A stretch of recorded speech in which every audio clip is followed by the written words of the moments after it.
পশু কুরবানি করা, পশু জবাই করা বৈধ নয়। তো আপনারা তো ফজিলত এত গুরুত্ব এটা পাইলেন কই থেকে? প্রথমটা কাসিম আপনার প্রশ্ন বুঝে পেয়েছেন? জি। উত্তর বলা কোরবানিকে জীব হত্যার সাথে তুলনা করা সঠিক হবে না, কেননা কোরবানিকে কেন্দ্র করে না পৃথিবীর ইকোসিস্টেম বা খাদ্য শৃঙ্খলায় লক্ষ্য করলে দেখা যাবে যে প্রত্যেকটি প্রাণী একটি প্রাণী অন্য প্রাণীকে ভক্ষণ করে বেঁচে থাকে। মানুষ সৃষ্টির সেরা জীব। সাধারণভাবে মানুষও অন্য পশুকে ভক্ষণ করে বেঁচে থাকে। কোরবানি কোনো অহেতুক মজার জন্য, আনন্দের জন্য পশু হত্যা করা হয় না, বরং কোরবানি মানুষের খাদ্য চাহিদায় বৈধ ও সুশৃঙ্খল একটি প্রক্রিয়া। পৃথিবীতে প্রতিদিন কোটি কোটি প্রাণী জবাই করা হয় আহারের জন্য। কোরবানিও এই বিষয়েরই একটি অংশ, যা বছরে একদিন বিশেষভাবে পালন করা হয়।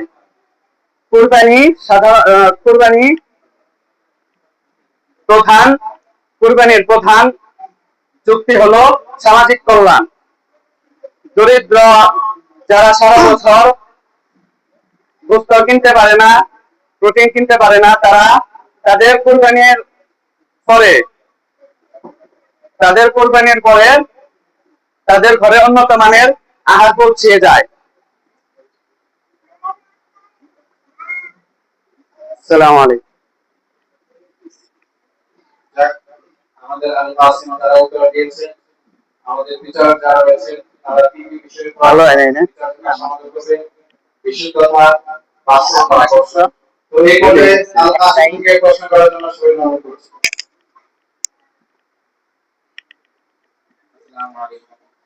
আমাদের কাসিমি দলের পক্ষ থেকে প্রশ্ন হচ্ছে, কুরবানি দ্বারা সমাজ থেকে কোরবানি করার দ্বারা সমাজ থেকে কিন্তু বহু পশু চলে যাচ্ছে, অর্থাৎ এই পশুগুলো কিন্তু বর্তমান আস্তে আস্তে কমে যাওয়ার কারণে ভবিষ্যতে হয়তো নাও পাওয়া যেতে পারে, যার কারণে কোরবানি করার দ্বারা অনেক দেশের জন্য অনেক ক্ষতিগ্রস্ত হচ্ছে। তো এই বিষয়ে আপনাদের কাছ থেকে জানতে চাই। আল বাঙালি থেকে উত্তর দেওয়ার জন্য সম্বোধনা করছি।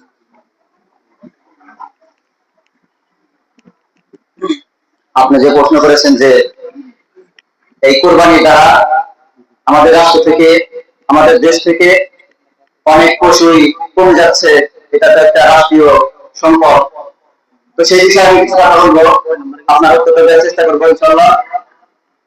আপনি যদি পৃথিবীর সকল ধর্মের দিকে যদি লক্ষ্য করেন, পৃথিবীর যত ধর্ম আছে, খ্রিস্টান আছে, হিন্দু আছে, বৌদ্ধ, নাগারা, যত ধর্ম আছে, তাদের ধর্মে কিছু কিছু পশু জবাই করা জায়েজ আছে, বৈধ আছে।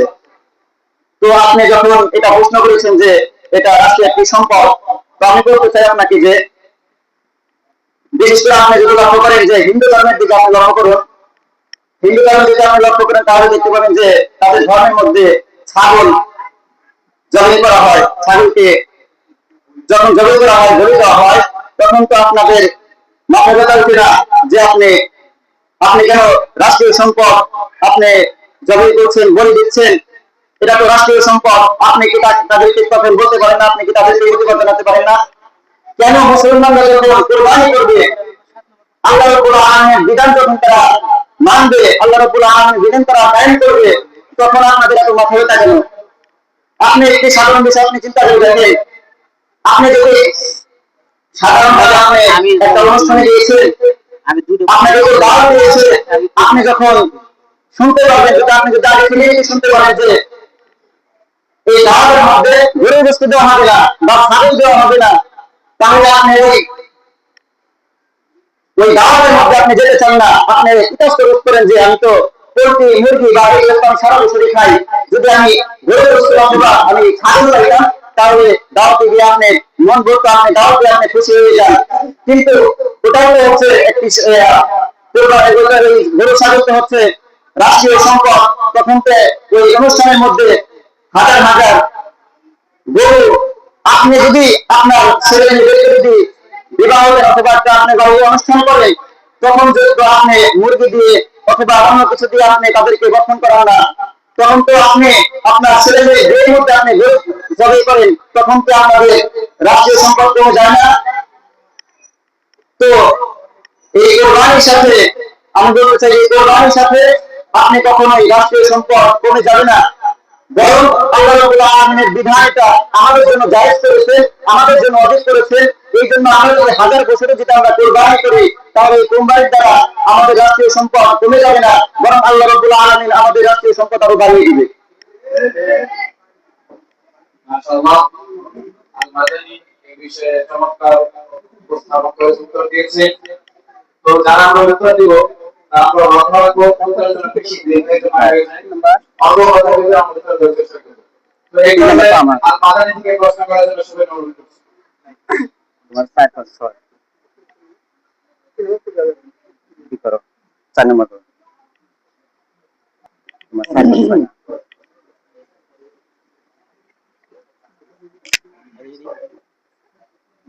আসসালামু আলাইকুম। তো ভাই, কোরবানি তো ভাতার মাধ্যমে শুরু হয়ে গেল, আমরা কেন পশু জবাই করি? এটা আপনি উত্তর দেন। জি, হালকা আছে, আপনার উত্তর পেশ করেন।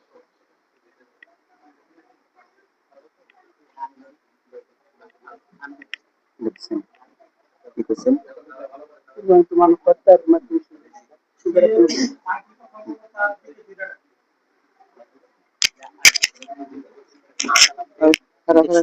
আপনার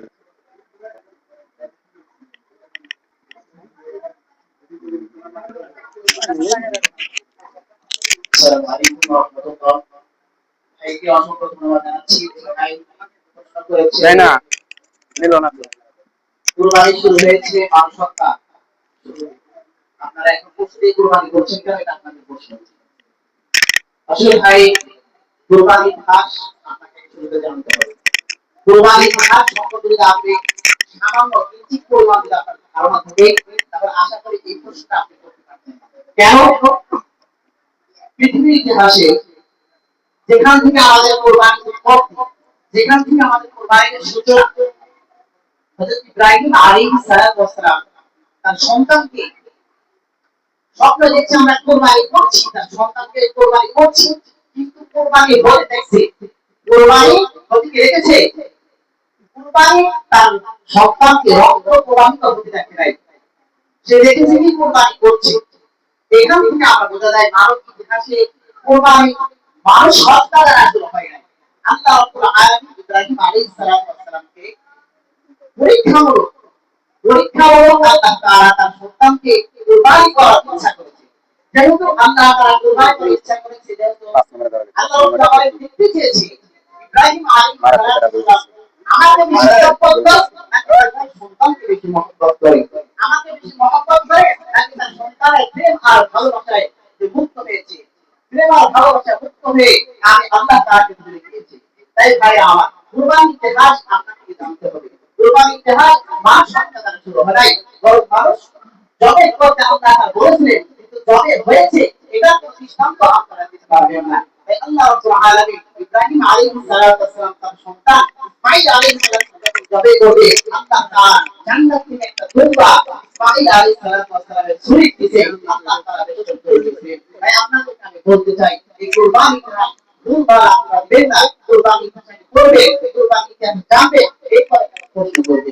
তাই ভাই আমার আসলে আপনার উত্তর পেয়েছে। আসলে কুরবানির ইতিহাস মানুষ হত্যার ইতিহাস না, কুরবানির ইতিহাস পশু দিয়ে শুরু হয়েছে। ইনশাআল্লাহ আপনাদের উত্তর আপনারা পেয়েছেন। আসসালামু আলাইকুম ওয়া রাহমাতুল্লাহ। আলহামদুলিল্লাহ, মাশাআল্লাহ এই পর্যায়ে আল কাসিম থেকে প্রশ্ন করার জন্য সবাই অনুরোধ করছি। আসসালামু আলাইকুম ভাই, আল-মাদানী গ্রুপকে আমি প্রশ্ন করতে চাই। আমাদের এই অতিরিক্ত একটি প্রশ্ন থেকে আপনারা সকলে অবগত আছেন।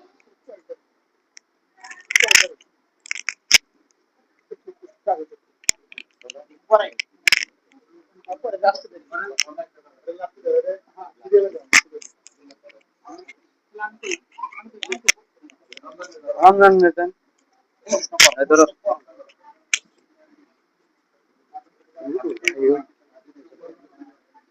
আসসালামু আলাইকুম ওয়া রাহমাতুল্লাহি ওয়া বারাকাতুহু। ভাই ও বন্ধুগণ, আমরা জানি ধনীরাই কেন কোরবানি করবে। নামাজ, রোজা, হজ এটা তো সকল মুসলমানদের ওই সমান অধিকার। এখানে ইসলামী বৈষম্য রয়েছে কেন?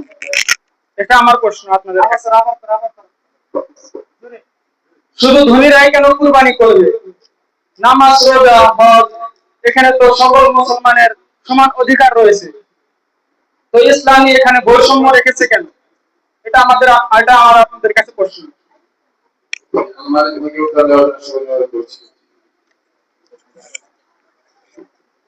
জি আলহামদুলিল্লাহ ভাই, আপনি যে প্রশ্ন করেছেন অত্যন্ত গুরুত্বপূর্ণ প্রশ্ন। এটা জানার ইচ্ছা সকলেই থাকে। তো আপনার প্রশ্নের উত্তর আমি তিনভাবে দিব ভাই। প্রশ্ন প্রশ্ন আপনি যেটা করেছেন যে ধনীরাই কেন কোরবানি করবে। আল্লাহ তাআলা রব্বুল আলামিন ধনীদেরকে সম্পত্তি দিয়েছেন, কিন্তু গরিবদেরকে দেন নাই। মনে করেন আপনি সম্পত্তির মালিক না, যদি আপনাকে আমি বলি যে আমাকে 3000 টাকা দেন, আপনি কি দিতে পারবেন? পারবেন না।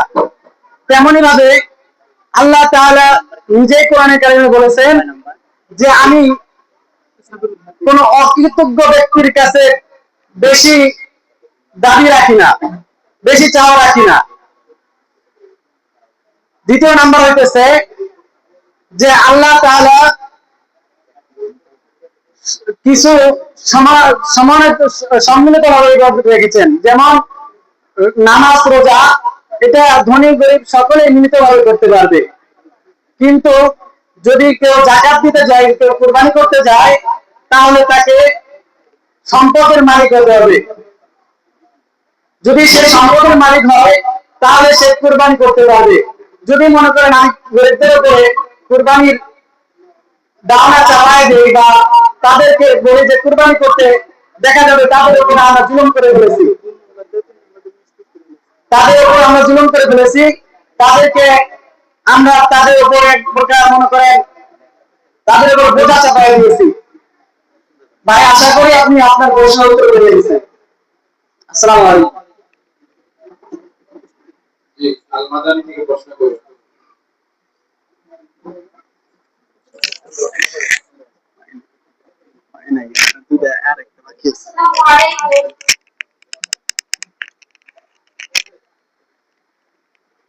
কুরবানি চার পাওয়ালা পশুদের দ্বারা দেওয়া হয়। আমি যদি ছাগলের মতো কুকুর এবং গরুর মতো ঘোড়া এবং যদি মহিষের মতো গন্ডার দেই তাহলে কি কোনো সমস্যা? জি, আল-মাদান আল-কাসিমি উত্তর করুন।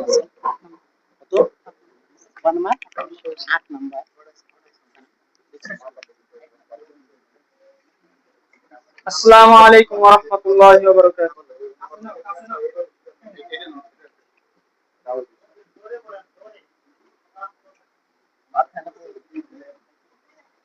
আমরা জানি কুরবানির প্রধান শর্ত হলো পশুটিকে মানুষের জন্য খাওয়া হালাল হতে হবে। এবং কুকুর এটা হিংস্র প্রাণী। আমরা জানি যেসব প্রাণী দাঁত দিয়ে শিকার করে সেগুলো প্রাণী খাওয়া হারাম। আর যেহেতু কুকুর খাওয়া হারাম, সেজন্য কুকুর একটা হিংস্র প্রাণী। আর আরো গন্ডার এগুলো শক্তিশালী ও বন্য প্রাণী। নির্জন এলাকায় গন্ডার এ জাতীয় প্রাণীতে সামাল দেওয়া কষ্ট। দাঁড়ান আমার কথা আছে। প্রত্যেকটা প্রাণী তো দাঁত দ্বারা শিকার করতে মানে কি মাংস চাপিয়ে খায়। এখন ছাগল তো মাংস খেতে পারে না, এটা ঘাস খায়। ঘাস তো যে কোনো জিনিস বেঁচে থাকার জন্য একটা জিনিস ভক্ষণ করতে হবে, সেজন্য সে দাঁত দিয়ে শিকার করে না, সে দাঁত দিয়ে চলন করে, মানে জিহ্বা দিয়ে দাঁত দিয়ে চাপিয়ে সেটা খায়। এটা শিকার করে না। আর কুকুর সেটা দাঁত দিয়ে শিকার করে। আচ্ছা, একটা কথা বলি, যেহেতু এটা প্রতিযোগিতা হচ্ছে, উত্তর ওস্তাদরা দেখতেছে, তোমাদের আলাদা কষ্ট করা দরকার নাই। ওস্তাদরা নাম্বার দিবেন, সমস্যা নেই। ওস্তাদরা নাম্বার কমিয়ে দিবে, সমস্যা নেই। জি, আল কাসিম থেকে প্রশ্ন করো।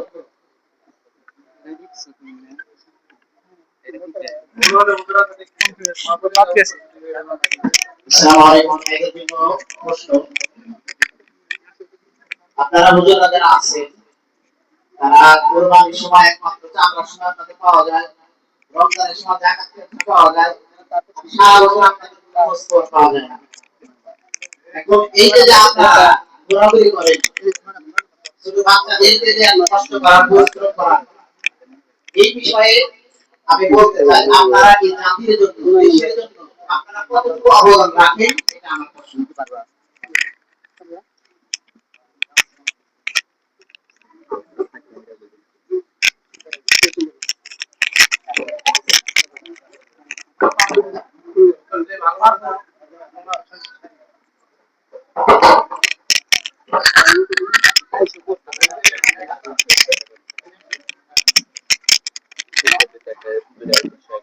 আলহামদুলিল্লাহ, ভাই প্রশ্ন করেছে যে কুরবানি শুধু কেন বাইরের মানুষ তারাই করবে, হুজুররা কেন কোরবানি করবে না? হুজুর